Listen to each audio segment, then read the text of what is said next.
Welcome to War Bonnet Trains. It's been just under 2 months since I put out my Storing Your Trains video, and one of my buddies went through his collection and found this. This is a older Rivarossi Y6B locomotive, and he found it in the box, and lo and behold, the phone was completely deteriorated, and even worse, the foam attached itself to the locomotive. Not only the plastic parts, but to the metal parts, the drive rods, the wheels, everything as well. And even more worse is it etched itself into the surfaces, even the metal. Once I cleaned off the foam, it actually left an etch mark into the metal. The plastic as well. In the plastic, it was a little more severe. I did get it all out of the locomotive. As far as running, it still ran pretty good. It just looks terrible now. So, and believe it or not, here in Florida, since the temperatures can change so radically from day to night, and to be really extreme and humid, that if your trains are not in a climate-controlled area, this is what happens.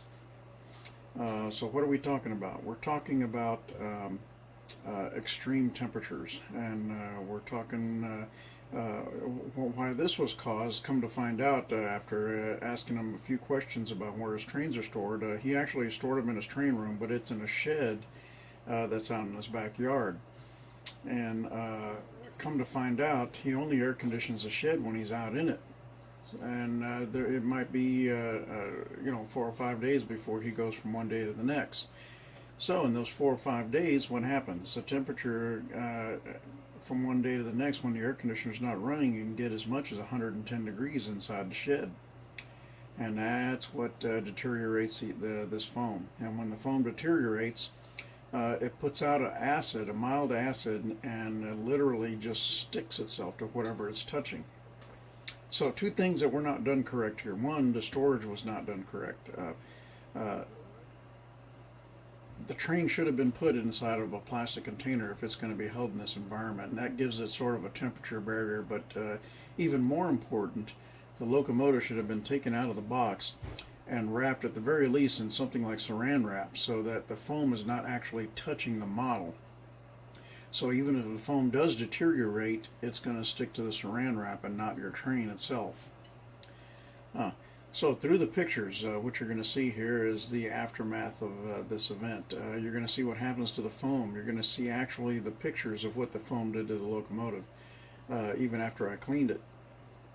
And what I did do, and not really to prevent it, but to temporarily store the train, because you still had to have a place to put it. Now that the box has been totally, the foam that supported the model has been deteriorated, you definitely don't want to put it back in there, even in a saran wrap, because we know the foam's already bad. So enjoy the video. And hopefully this prompts you to go out and check your collection. If you even remotely think that you might have a problem with your storage, now's the time to look before it starts getting hot. Enjoy. Okay, this is the model we're working with. This is a Concord Rivarossi Y6B 2882 mallet. And this is what happened to it.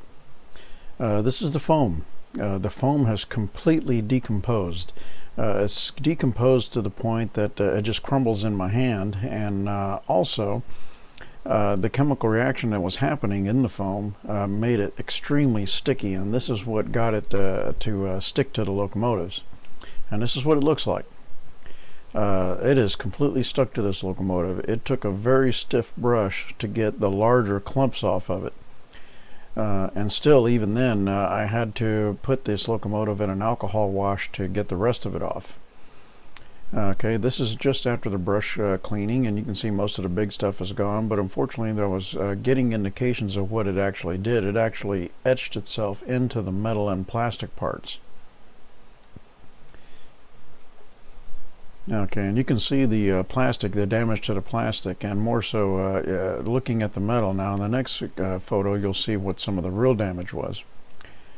All the foam is actually gone here. What you're seeing is actually pit marks of the etching into the metal, and also you can see on the drivers it's actually eaten through the plating of the driver, and the plating is actually now peeling off the wheels, which is unfortunate because now the wheel will start to corrode.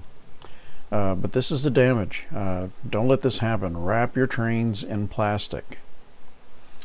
Okay, and I had to make a item so that this guy can actually store his engine, so I used some construction grade foam, which is a pink stuff that you see that they put on houses for insulation. This stuff is made to withstand the heat because of course it's underneath your siding on your house, and it's real convenient. It's easy to machine to be able to get the shape I needed to hold the locomotive securely. Okay, I hope this gets you to get into your collection. Find your stuff. Open the boxes. Make sure they're not touching the foam. And if it's not already done, have a box of saran wrap with you. Wrap your trains in it. Protect your trains. I hope you enjoyed this video. Thanks for watching.